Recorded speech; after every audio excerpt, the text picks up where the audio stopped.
In the wake of World War I, many national borders shifted. As a result of the Rapallo Treaty, the Kingdom of Italy gained new territory in what is now Slovenia and Croatia. Eager to secure this new territory, the Kingdom of Italy quickly began building massive border fortification on what is called the Rapallo border. These strongholds are very well built, and many, especially the underground ones, still remain virtually intact. Or to be more precise, the structures themselves remain virtually intact. After the end of the Second World War, these bunkers were finally abandoned, and the locals took everything that wasn't nailed down. And most of the stuff that was nailed down as well.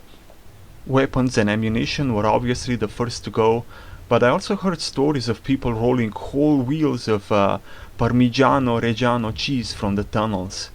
In many places you can see hooks on the walls that once held electrical wires. These were obviously looted because they're full of copper, so high commercial value.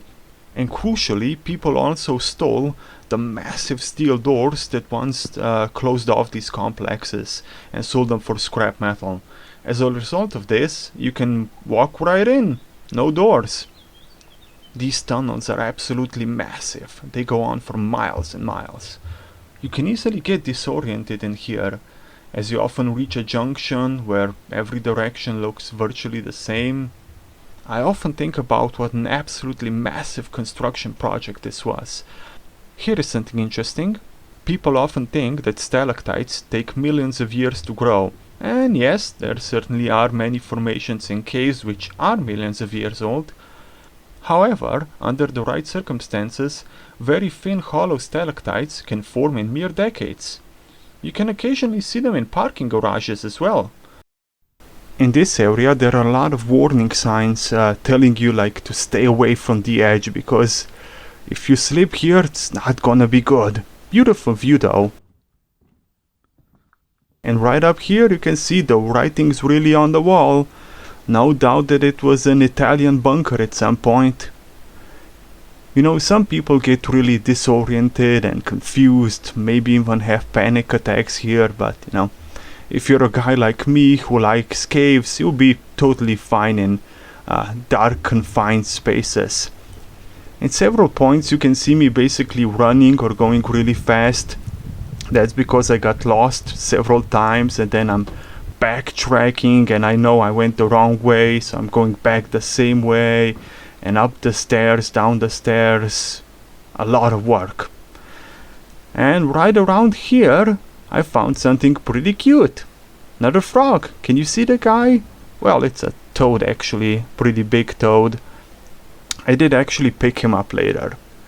And this is interesting. This is a pretty big ladder. Some other adventurers would try to climb it, no doubt, but I didn't, I won't. I do not recommend climbing a ladder that is 70 years old, you know. You don't want to trust your life to a 70-year-old ladder. Quite a few of the tunnels have been walled up at some point, and then sometimes later explorers made some holes through these walls, or maybe it was the soldiers. So there are quite a bit of exits, and the reason I used this specific exit was to release that toad that I showed you earlier. Very big guy, very massive toad. You can probably see the scale from the size of my hand. I tell you, if he was good eaten, I maybe would have ate him, but no, he's just my friend at this point, so I'm gonna release him. There he is, happily hopping along. Yeah, think he's gonna go under some rocks now, and there you go, little guy, he's free.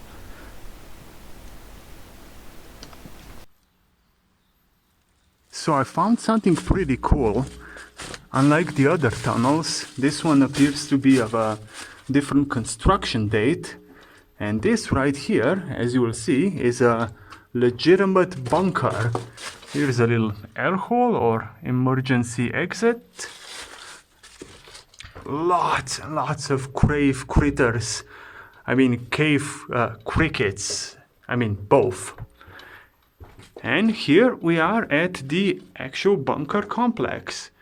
Here's a door made of wood. Yeah, budget cuts, I guess. Some bricks. Guess it was bricked up at some point. And this is the actual sentry position, or whatever the correct military term is. Small cozy room, so I guess this is where you would spend your hours, just looking out that hole, waiting for enemies to show up. Yeah, pretty cool little find.